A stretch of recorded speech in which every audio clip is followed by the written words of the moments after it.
की समय आ चुका है।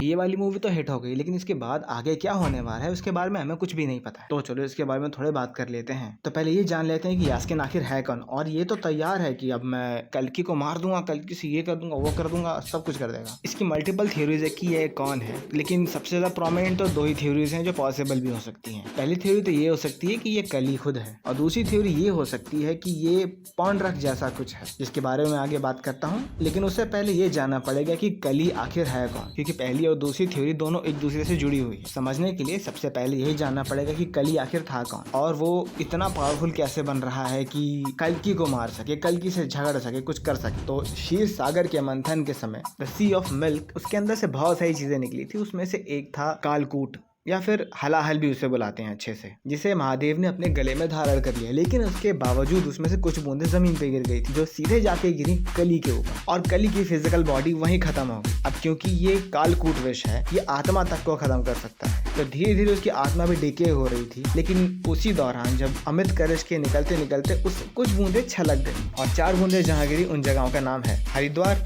प्रयागराज, नासिक और उज्जैन। ये तीर्थ स्थल मन है। एक बूंद गिरी कली के ऊपर, जिसकी वजह से नॉन फिजिकल बॉडी अमर हो गई। अब वो उसके आगे तो मर नहीं सकता, सस्टेन वहां पे होके रह गया। अब क्योंकि वो अमृत था तो उसे कुछ शक्तियां भी मिल गई, जैसे कि वो दूसरों के माइंड को कंट्रोल कर सकता है, दूसरी चीजों को मैनिफेस्ट करके दिखा सकता है। वो फिजिकली कहीं रहेगा तो कुछ ना कुछ मैनिफेस्टेशन बना के रहेगा।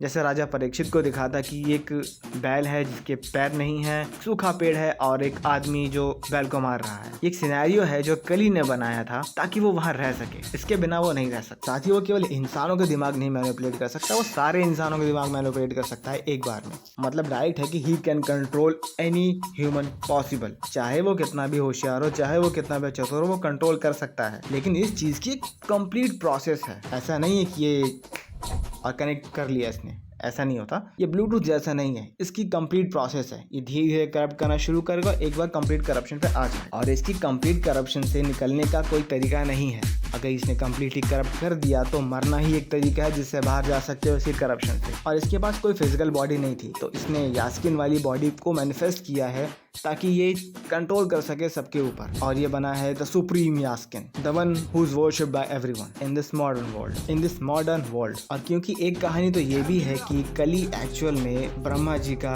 पर पोता था, जिस वजह से वो गांडीव उठा सका। यास्किन की बॉडी में होने के बावजूद वो इसी वजह से गांडीव को उठा सका, क्योंकि वो ब्रह्मा का पोता था या फिर पर पोता था। ओके, तो ये हो गई पहली थ्योरी कि यास्किन ही कली है, और कली की पावर्स मैंने आपको समझा दी। अब दूसरी थ्योरी है कि ये पॉन्ड्रक जैसा एक कैरेक्टर है जो खुद भगवान मानता है अपने आप को। जैसे कि अगर आपने श्री कृष्ण की कहानियां सुनी हैं, ये स्टार भारत वाली नहीं, मैं एक्चुअल वाली पुरानी कहानियों की बात कर रहा हूँ, या फिर सत्संग में कभी गए हैं तो आपको पॉन्ड्रक की कहानी पता होगी कि पॉन्ड्रक ऐसा इंसान था जो अपनी प्रजा को टॉर्चर करता था, अपने आप को भगवान मानता था। यहाँ तक कि उसने अपने लिए एक सुदर्शन चक्र जैसा चक्र भी बनवाया था। वो पूरी तरह मान चुका था कि वही कृष्ण है, वही भगवान है, बट ऐसा तो था नहीं ना। तो उसने हर एक मुमकिन कोशिश की कि वो श्री कृष्ण की सारी चीजें अपने पास हथिया सके, और वहां पे उसकी मदद की थी बहुत सारे नेगेटिव कैरेक्टर्स ने। अब नेगेटिव कैरेक्टर्स कौन कौन से थे वो बताने निकलूंगा तो बहुत लंबी वीडियो हो जाएगी, इतनी लंबी वीडियो नहीं बनानी आज, आप लोग देखते भी नहीं है। तो यहाँ पे भी वही चीज दिख रही है। इसने गांडीव को उठाने के बाद जिस तरीके से अपने आप को पोर्ट्रे किया है कि ये खुद ही जगन्नाथ है, ये अपने आप को जगन्नाथ समझ रहा है, भगवान समझ रहा है। जिस तरीके से इससे पहले ये बात कर रहा था कि मैंने ये किया, मैंने चीजें ठीक की थी, तुम लोगों ने बिगाड़ी है, तो इसने क्या ठीक किया था? कॉमन सेंस वाली बात है, इसने कुछ ठीक नहीं किया था। ये अपने आप को भगवान श्री कृष्ण समझ रहा है, विष्णु का अवतार समझ रहा है, और ये मेंटली करप्ट हो चुका है। और मेरी इस थ्योरी को बहुत ज्यादा सपोर्ट ये बात भी करती है कि इसने अपने उस चेम्बर में 2 ह्यूमनॉइड फॉर्म्स रखे हुए हैं जो रिप्रेजेंट करते हैं बड़े भैया बलराम और दीदी सुभद्रा को। अब ये हो सकता है कि वो इसके सगे भाई बहन हो, या फिर ये भी हो सकता है कि वो विष्णु यश हो खुद, जो इसके सगे भाई लगते थे। क्योंकि इन 2 बॉडीज का शॉट दिखाना बेकार तो नहीं जाने वाला, क्योंकि ये इंपॉर्टेंट कैरेक्टर्स लग रहे हैं मुझे।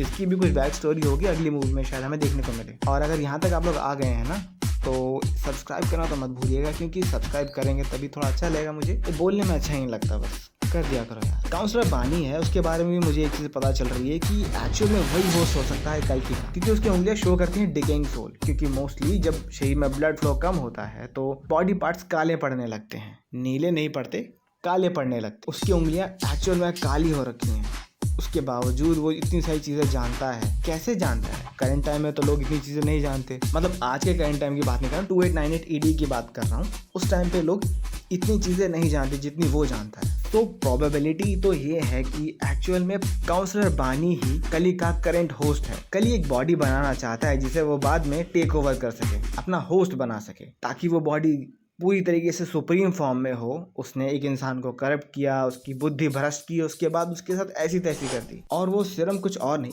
भगवान कल्कि का बोन मैरो एक्सट्रैक्ट है। ये कैसे हो सकता है, जानने के लिए अगली वीडियो का थोड़ा इंतज़ार कीजिए आप लोग। तब तक के लिए जय जगन्नाथ।